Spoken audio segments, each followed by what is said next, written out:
This video is brought to you live from the Hong Kong Football Festival here at Kai Tak Sports Park. This is the city's newest hub for sports and entertainment events. We've had the rugby here, we've had Coldplay here, now it's Liverpool and AC Milan.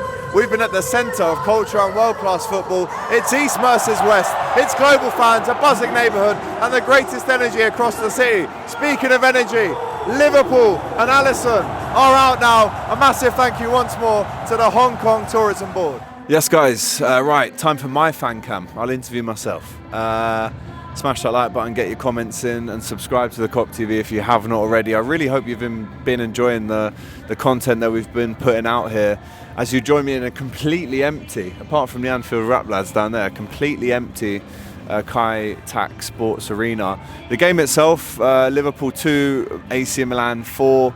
Do you know what, on another day when you've got your 7 elder players back, your 7 major players that were missing from this today, I don't think you make the mistakes that we did in the first half, which allowed AC Milan to not only score the first goal against the run of play, but they scored pretty much 4 goals from counter-attacks, which was clearly their style today. Liverpool had a lot of the possession and maybe it was a little bit slow at times, but there were some really quick and incisive moves between Florian Wirtz and Mohamed Salah. Some nice triangles were going on, of course, in that final third. But, I mean, apart from Szoboszlai's goal, apart from Cody Gakpo's header at the far end up there wasn't too much in terms of attacking threat for Liverpool to really write home about. Yeah, there was a couple of chances. Tyler Morton hit one over the bar.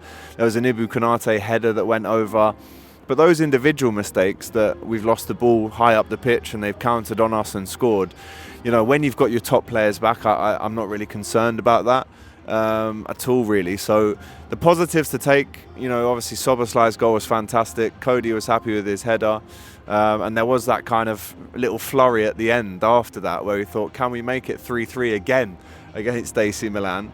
But then they obviously scored their goal, which again came from a mistake. And I think once you iron out those little bits of lacks of concentrations, but also you intensify it. I mean, we were here at the open training session the other day and the intensity was definitely something that I took away as something that I was really impressed by.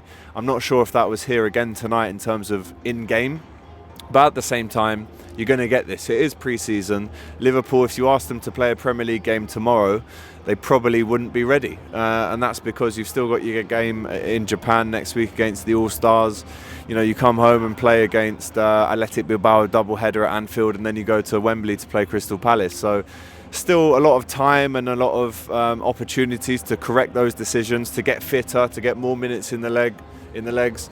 The one thing, that has been a few things that have been a fairly bit disappointing was obviously Joe Gomez going home with an injury, which raises the question again, do we need to buy another centre-back in this window? Arne Slot was very coy about that.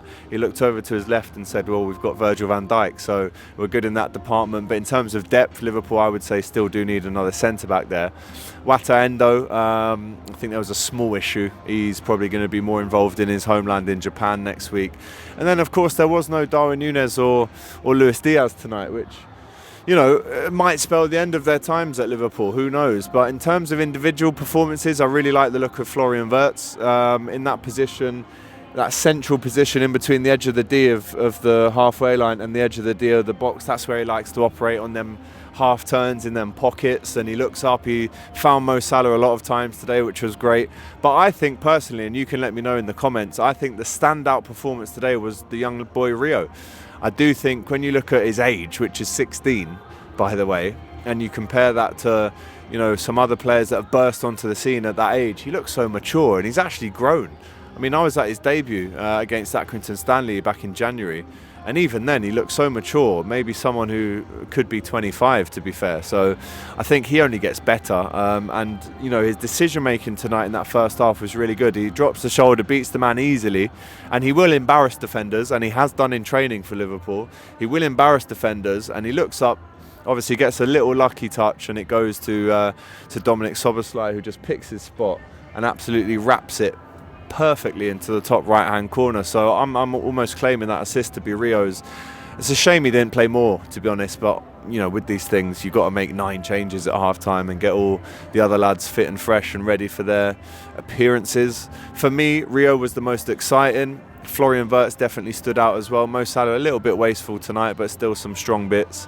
Defensively, a little bit lackadaisical, especially there was another chance that they had which they probably should have scored from. I think it was Tyler Morton who gives it away on the edge of the box. Another thing that really impressed me was Harvey Elliott's range of passing actually in the first half, the way he was always looking for that ball over the top to the young boy RIO, and he can really ping it, that he can almost guide it, he can fizz it, he can get the one-wood out and really drive the ball. Harvey Elliott, he's got all of that in his locker. And there's contrary reports. Will he stay? Will he go? I don't want him to go. He doesn't want to go. But at 22, you need to play games. So he was another standout for me today. I thought Trey Naoni did well when he came on. And it was a very different formation actually tonight compared to what we've seen in Arne Slot's reign so far. But again, I was just in the press conference with him. I asked Virgil what his positives were to take away from the night, and he mentioned RIO. So if everyone's talking about RIO, the boy must be doing very well indeed. So disappointing to concede 4 goals. I think that just won't happen in the Premier League. You don't concede that many counter-attack goals in one game in the Premier League. I cannot see it. So I'm not worried about the result tonight. Yes, there was a trophy lift for AC Milan, and it's great for the people of Hong Kong to see a trophy being lifted in a brand new stadium like this. And looking around, I mean, the roof is open now, but it was closed tonight, and it just makes for that even better atmosphere. And I have to say, the noise that the fans make, I mean, even when Mo Salah gets the ball, Florian Wirtz, they show his face on the screen, it's unbelievable. And the decibel levels are really up there. I'm not saying it's like the Kop, of course not, it's very different, we're halfway across the world, but it's very impressive the noise that you can create in this stadium. I have to say the club did an amazing job with the Tifo, but then obviously the mosaic of DJ20, which was observed from everyone in the ground. We sung You Never Walk Alone, it was again emotional. And I just had a really great time apart from the actual result itself. I was giving it to the Milan fans outside the ground saying we beat them 4 or 5-0, but it wasn't to be tonight. But again, in the grand scheme of things, does it really matter, this result? I would say no. But it would have been nice to win, of course, right? In this, far and wide destination that we've travelled to see the Reds, and they were so well supported. I would say it was about 85% Liverpool fans, 15% AC Milan fans. So it was great to see that many Reds out here supporting the boys, and hopefully for these guys in the stadium tonight, it won't be too long before Liverpool come back and do this all over again. But once again, the Hong Kong Tourism Board, been an absolute pleasure to work with. They've allowed us the access to the Kai Tak Sports Park. We're here now, it's totally empty, and it's just been an absolutely great time. And I hope you guys have really enjoyed the content that we've been putting out as well, with the vlogs and the interviews that we've got, the collabs with the Red Men. I know you guys have enjoyed that as well. So listen, from here, that's my synopsis of the game. Would have been nice to win. We didn't win. Are there positives? Yes. Are there negatives? Yes. Are there things that we can work on and improve, opportunities to improve? 100% there always is. And don't forget, we're missing so many key players tonight that you can't really judge Liverpool truly, as it's nowhere near the team that's going to play against Crystal Palace or against Bournemouth in the first game in 3 weeks. So listen, overall really great experience. I hope to be back here soon one day, and congratulations to AC Milan, I guess, who won tonight. Next up in this stadium, it's Tottenham Hotspur versus Arsenal, so that'll be an interesting battle to watch too. But from me in the Kai Tak Sports Arena, take care, good night.